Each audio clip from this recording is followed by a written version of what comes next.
So I'm really excited to be interviewing Ciara Lawrence today. Ciara, tell us a bit about yourself. Hi, I'm Ciara Lawrence. I'm a person with a learning disability. I am a very proud patron of Include.org, and I've been involved with them for just under a year now. And I am very passionate about people with a disability, and I also have my own podcast, which aims to raise awareness of disability and changing attitudes. But I'm also here to talk about Include.org and the brilliant work they do. Fantastic. And I know you do lots and lots of work with charities like MenCap as well, but we are here to talk about Include.org and particularly your patronage of Include.org. So tell us, why did you want to become a patron of Include.org? I wanted to become a patron because I really believe it's time that the world sees people with a disability like me for who they are as people. Far too long now, we've seen people be stereotyped. We've seen people with a disability be seen as negative. And it really makes me angry when I see something in the media that makes us look bad. And so now, for the rest of my life, I want to be a role model for other people like me and speak out. And the way I can do that is by having roles outside my career that I can meet new people, have conversations, have debates, go to events, meet new people, and just say, actually, it's okay to have a disability. It's okay to be different. It's okay to talk about having a disability. So that's me all over. And for far too long, I have always been seen as a person with a learning disability and not me for Ciara.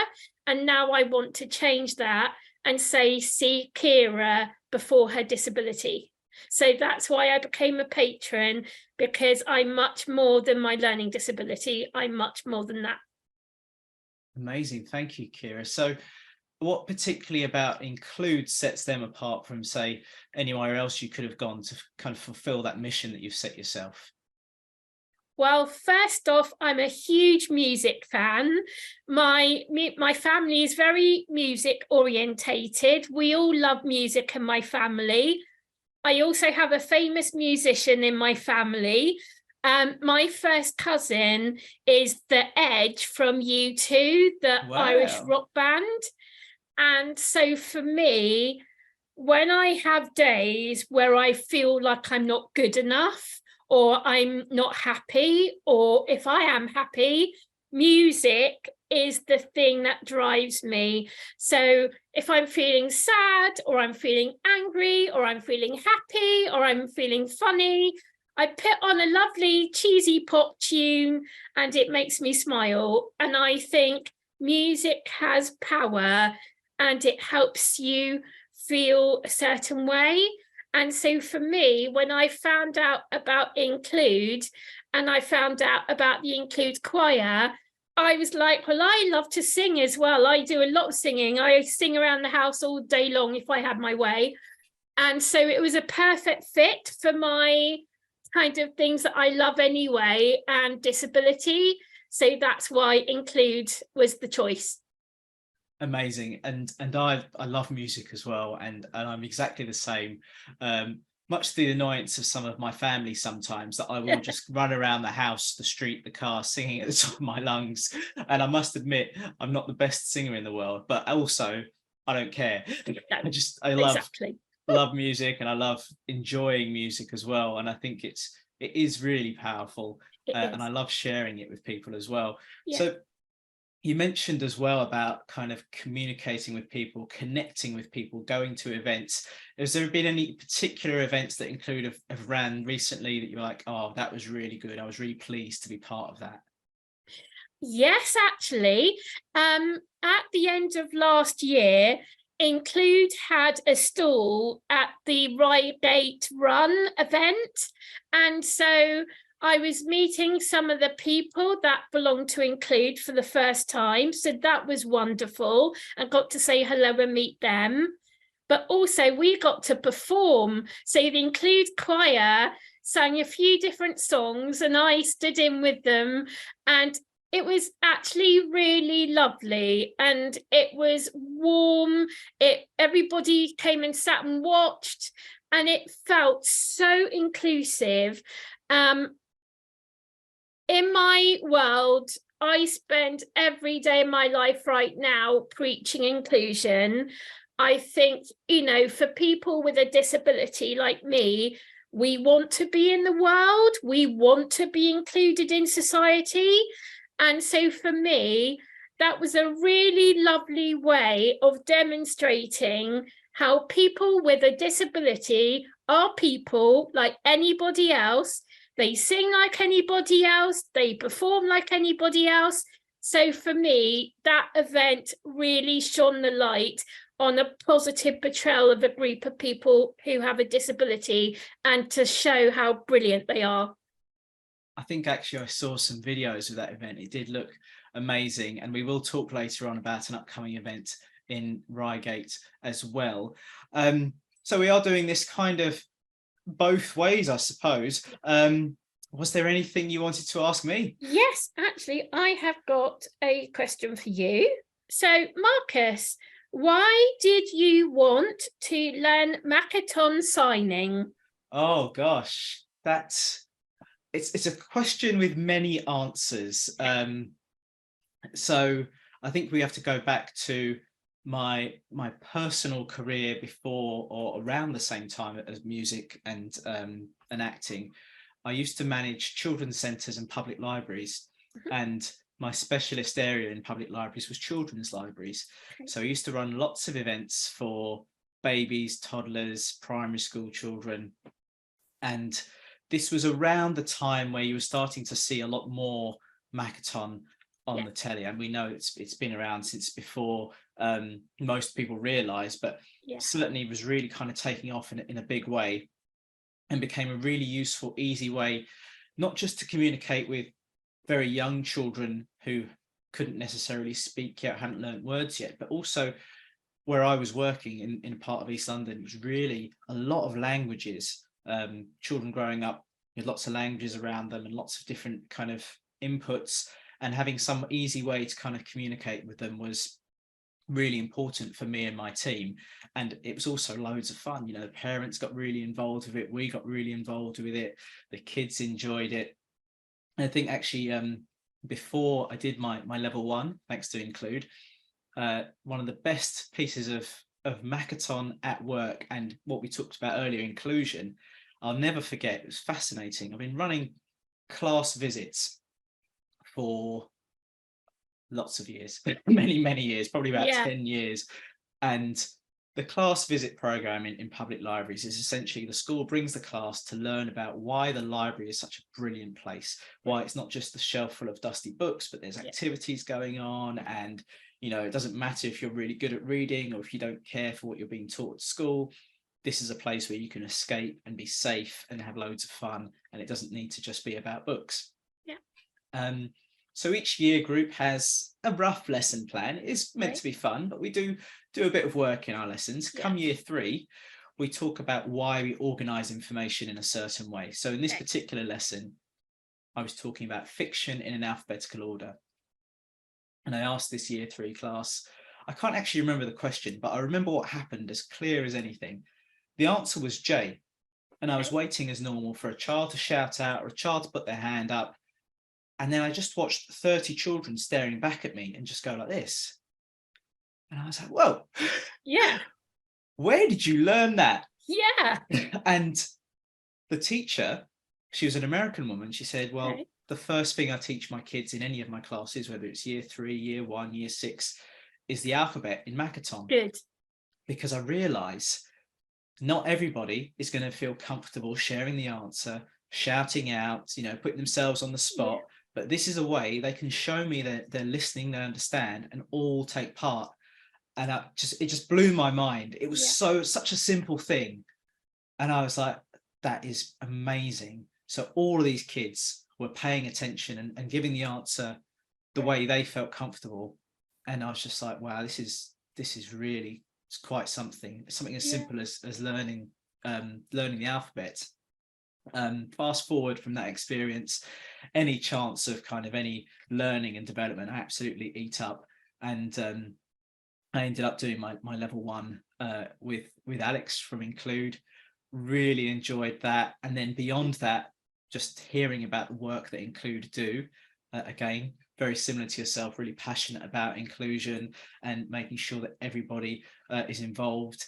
And I was like, wow, this is really incredible. I need to be more involved with this. So my Makaton journey has been quite wide and varied. And actually, the last time it was really put to use was during the pandemic. I was managing a group of volunteers at our COVID vaccine centres, and every now and again you'd have people with disabilities, whether it was hearing or learning or whichever, and often having someone who knew just a little bit of Makaton was able to kind of sign, hello, what's your name, what's your address. I had to look it up. I had to learn allergies. Brilliant. Brilliant. And of course, coronavirus. Just made a huge difference. And I think what was really interesting about that was I was there 2 days a week whilst running other projects. But the other people there were suddenly going, oh, I could do that. I could just learn a few signs, I could learn the alphabet, I could learn the sign for food, whatever it might be. And I could just be a little bit more inclusive with my language and my communication. And it's fascinating to watch. And certainly that experience I had with that year 3 class was just such a simple thing that a teacher goes out their way to do that makes it so accessible for everyone. But also, those kids going forward will have that for the rest of their lives. When they meet other people, they'll be able to do that, use that skill of communicating with people. And I think when you can communicate, that makes inclusion so much better as well. Definitely. And it's something that I've started learning at MenCap. So we now have somebody that comes into MenCap into our office, and once a week on a Friday, there's a Makaton club. So I'm starting to learn how to sign now. And I actually think that's really going to help me in my work there, because at the moment, I'm starting up some working groups made up of people with a learning disability. They're mainly people with mild learning disabilities, and that's great, but it's not inclusive enough. I've said that I want more people with moderate learning disabilities and people with profound and multiple learning disabilities in those groups. But actually, I have to think about the way I connect and talk to them and communicate with them. And one really good thing I could do is learn. So I've started learning all the basics. So hello, my name is Ciara. So that's a C for Ciara. My favorite is biscuit. Oh no, cake, biscuit. Those I think are the most important, I think. So yeah, I'm slowly learning. I learned that this is car park, so like a car going through a tunnel, that's car park. So I was like, I'm going to use that one day. That's amazing. So I must admit, although I've done my level 1 and I use Makaton as often as possible, what I forgot to mention actually is with my children as well, my own children, raising them and showing them a few signs and things. I don't use it as often enough to kind of have a very full vocabulary, but it's interesting what you kind of you think about and how people teach it as well. It's always fascinating to me. You talking about, I can remember car because it's like a car going into a carport. So I play a character on CVBC called Blue, which I always used to sign as Blue, B for blue. And then someone told me, you can sign blue. Like, I've got to make sure you can see me in the camera now. Blue along your arm.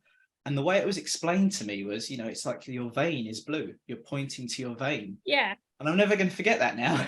Yeah, because also it's brilliant that also George Webster is also now on CBB, so that's amazing as well. So that's another good, real inclusive thing that the BBC have done there as well. So yeah, I think it's so important, and I will be using it much more as I learn. And I think actually, if I can talk and communicate with lots of different disabilities and use reasonable adjustments like signing, the more we can teach other people. So that's brilliant. Yeah, I think there's so much more. I mean, I talked about my background comes from working with children, but actually, where I ended up kind of learning my level 1 with Include was around, wouldn't it be great if in care homes where people are losing the ability to speak or are lacking the ability to communicate as effectively, if they knew, they could learn Makaton and their carers could learn Makaton, and anybody else who's interacting can support language and communication with just a few simple things. That was really powerful to me, and it comes back to the idea of how powerful communication is. So that was really exciting, and George is fantastic, such a great presenter. Really great I to know see him, and I'm really thrilled for him. Like, his career's really taking off now. And also Mr. Tumble, we can't forget Mr. Tumble. What I love about that character is he teaches Makaton to children on TV in a really fun way. And so, yeah, I love Mr. Tumble. I think it's really great that they have that character teaching children signing and how to sign. And I think that's a brilliant thing that they came up with, having a character. So yeah, I hope even more children now will tune into him in the future and learn to sign. I think that will really help. The other brilliant person who I know has really helped open the subject up to the future is Rose Ayling-Ellis. Obviously, she took part on Strictly a couple of years ago, and she has now helped to make Makaton like kind of a real kind of thing in the disability world. So that's amazing. And on the show, obviously, she signed when she was talking to everybody on the show. And again, they've all learned through her. So, I think TV shows are really starting to think, actually, we need to be showing much more positive, inclusive role models that can then help open the door to other communities of people. So yeah, I just wanted to throw Mr. Tumble and Rose as well.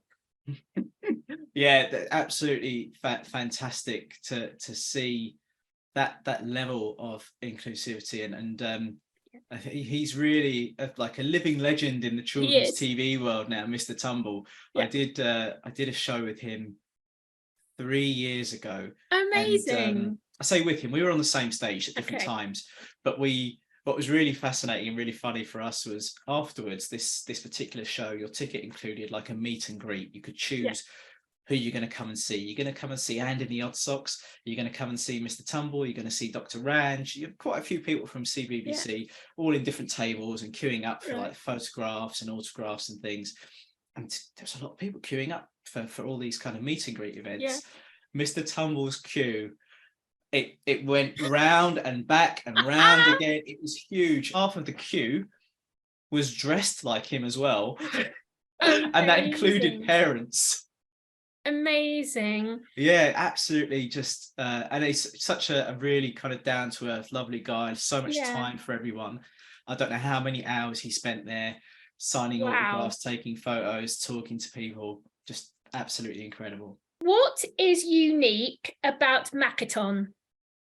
Gosh, I think what's unique about it is obviously it's a tool to communicate, but it's designed to kind of support whichever level of communication whoever you're speaking to has. Maybe they're non-verbal, but maybe they are, and it's just to support the way you're trying to communicate something. I talked earlier about younger children growing up with lots of languages around them, but you know what, everybody can say they want a biscuit or that they want a cake or that they want some food or whatever it is. And I think what's really interesting is not just, you know, oh, I need to learn Makaton because I'm working with this particular person or this particular community. Yeah. But if everybody is learning it, then everybody can benefit from it. I had somebody who's mentioning an example to me earlier about, you know, if you're out in the shops. Well, this actually happened to me when everything started to open up again after the pandemic. A lot of the kind of people I used to see regularly, I didn't see anymore. And I happened to be shopping. I'd moved by then, but I happened to be shopping in the Sainsbury's I used to shop in, and my youngest was with me, and somebody who was deaf was shopping, who I used to come into the library and print things all the time. We used to have a little chat every now and again. And then she started asking me, I'm not fluent in BSL and I'm not particularly fluent in Makaton, but I've got that basic communication skill. And she was asking me, you know, when is the library going to open again? What's going on? I haven't seen you. And I was telling her about, you know, going off and filming TV and moving house and all kinds of stuff. And my daughter kind of looked up to me afterwards and was like, how are you able to speak to that lady? Yeah. And of course, my point there is I wasn't fluent. I don't know BSL, but we were able to communicate, and not just communicate kind of like, oh, that's where the, you know, use that number computer or whatever it is. Just have a bit more of a deeper connection with each other than just the basics and saying, oh, you know, that lady's come in again. And if I just kind of remember to sign number and then whatever computer, off she goes. And that was really nice to be part of that. And again, I think if people can see that, it kind of ignites a spark for someone to go, oh, yeah, why can't I just learn a few signs? Why can't I just learn hello? Why can't I just, you know, remember how to sign, I'm Marcus, so my name begins with M, or whatever it is. And even that little thing can really help bridge some gaps and open up things. If you imagine going to the doctors, and I'm not saying the doctor has to go and, you know, learn every level of Makaton, but just a few little basics can really make your patient feel at ease, and it makes such a difference. Yeah, I totally agree. I've done lots of healthcare campaigning around learning disability in the past, and that's something that through our campaigns, we've said actually they need to think about using Makaton as a reasonable adjustment, so that if they had someone in and that they weren't verbal, they could sign, they could use Makaton, they could use objects, they could use pictures. So it's really thinking, actually, if I think ahead, I can make really good, reasonable adjustments, and that one of them is Makaton. That's really incredible. And actually, what's really interesting when younger people are learning it, they don't see it necessarily as an adjustment. That's just how they communicate. They just do it. So by default, it just kind of makes a more inclusive classroom or workplace, because they're just used to, oh, by the way, if I'm going to say this, I'm going to sign this with it. I keep using food as my example today. I'm really no, that's good. It's good. I think that's the one that always brings people together: music and food. Yeah, I especially like when Alex does the choir on Facebook Live on a Sunday night, and so we do sing and sign. So yeah, I love it. So I've been learning a little bit on a Sunday night. If I join them, like I'm singing and trying to sign along to the song as well. So yeah, I think, you know, if you just do it, it's not that you have to do it. It's like, it's natural. And I think it is now starting to become, oh, actually, I'm just going to sign it now. It's not a big thing. It's just people do it now naturally. And I think, you know, over the last couple of years, I think people have realised actually it's really good to learn. It's really good to do anywhere with anybody, and anybody can learn just as long as they have the right information. And I think that's just all they need, is just kind of know a few basic words to start with, and then they can build up their skills. And it's great now, because I think, you know, now that, you know, the government have said that BSL and the Makaton will be introduced in schools, which is brilliant. I think even more children will learn in the future now, which is great. And then they can teach other people. And I think it will have a really big positive message, and people will just do it. And I think that's really great. And if we could get to the point where people, you know, don't pussyfoot around people with a learning disability, that would be brilliant. People just talk to them and not pussyfoot and not be nervous. I would love to get to that point in the world. Sadly, we're still having that bad attitude still. And I talk a lot about that in the work that I do. You know, and I'd love to get to the point where actually it's not a big deal. We're just people. But sadly, the public and society still label, and we want to get away from that label. And I think it's the same with actually, they see someone different, it's scary, they don't quite know. And actually, how brilliant would it be if this world changed and actually we go, no, they're just people like you, like me, and they just need something different in order for them to be able to communicate. And how wonderful would that be if we could get to that point in the world? So I think Makaton's a brilliant way of doing that. Yeah, 100%. And yeah, I think it's growing so much. There's obviously tons of work to still do, tons of awareness to be raised, so much more, but includes really doing some fantastic work in that direction. So really pleased to be a part of that as well. Yeah. So now that you're working with Include, is there anything you've learned so far that you think, oh, I didn't know that, or kind of, did you have any preconceived ideas of what it might be like to work with people who have a disability or people who might have different communication needs? Kind of, did you have any kind of ideas or kind of judgments that you had before working with Include that have changed now?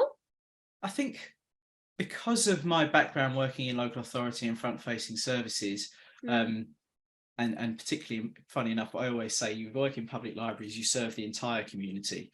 There's not just one demographic. It's not just people who are living with disabilities or people who are older or people who are younger. So I'd like to think very kind of open and well-informed. I think what's surprising, or shouldn't be surprising, is just how much work goes on behind the scenes to make these things happen, particularly with people like Alex and her volunteers and her staff. What it takes to keep something like this alive, the challenges really that are constant. It's not just, you know, set it up and everything will be wonderful. It's what we're trying to achieve next, but also how can we continue to grow, fundraise, to just keep our work, you know, at the level it's at and the quality that it's at. I think that's the real surprising thing. I think people often kind of look at, you know, so many places you can donate your money to, and so many places you can say, oh, they're doing great work. And to really see like the amount of hours that goes into just keeping, you know, groups, events, activities, speaking your truth about what it's like, you know, living with a disability, or sharing that message constantly. I can only imagine, you know, how frustrating that can get, how tiring like that can get. And I think it's difficult as well, because the people who are involved with that can't really say that. They're too busy working on a bigger picture. So I'll say it for them. They are working so hard. And, you know, hats off to them, incredible work. And I think that's the one, no matter what my background was, that's the thing that really sticks in my mind. Just how much you think it's a lot, you don't realize just how much goes into the day-to-day running, the week-by-week running, the annual planning. It's just incredible. So when I had my first meeting with Alex, it was really great to get a great understanding of the charity, what they do, what their aims are, and their values were really lovely. They were really positive. They were really inclusive. And those are the values that I hold dear. So for me, whenever I first start working with groups or with another person, my first question in is, what are your values? What are you trying to do? What do you want to achieve? And I think for me, meeting with Alex gave me that insight into Include. And then I met the guys from the Include choir, and I was like, perfect, this is perfect group. Everybody was super brilliant. Everybody super talented. Everybody super lovely. And I could see how much it meant to them. And I was like, yeah, I want to be part of this. And I think sometimes in the past, I haven't always felt welcome in a group because I'm different to them. But with this charity, I feel like I can really relate to the people in the choir. I can relate to the charity, and they have kind of similar kind of values to my other charity that I work for. And so I was like, yeah, I want to support these guys. And I love it. And just obviously being at the Run event last year, performing with them, I felt one of the team, being with them and performing with them. And it was really nice, actually. And to watch them as well. I kind of came away at the last song and I sat and watched them. And I was like, actually, they're really brilliant and they're so positive. And I think people went away going, I know about disability and how positive people are. This is a brilliant choir, and I might go to something else that they do in the future. And you go away with a positive message of seeing people who might have a disability do something really wonderful. And what a brilliant way to do that. So, yeah, I think it's really important that communities support one another. They come and learn about what we do and how we can work together. So that's something I'm really excited about for the future of Include, to see how we can work together going forward. So yeah. Please come along to the amazing Include fundraising quiz night. Yes, it's going to take place at Reigate Town Hall, and of course it's going to raise money for include.org. All the information you need to sign up is going to be on the include.org homepage. It's going to be a really inclusive quiz event, and it's going to hopefully raise a lot of money for the charity as well. We can't wait to see you there.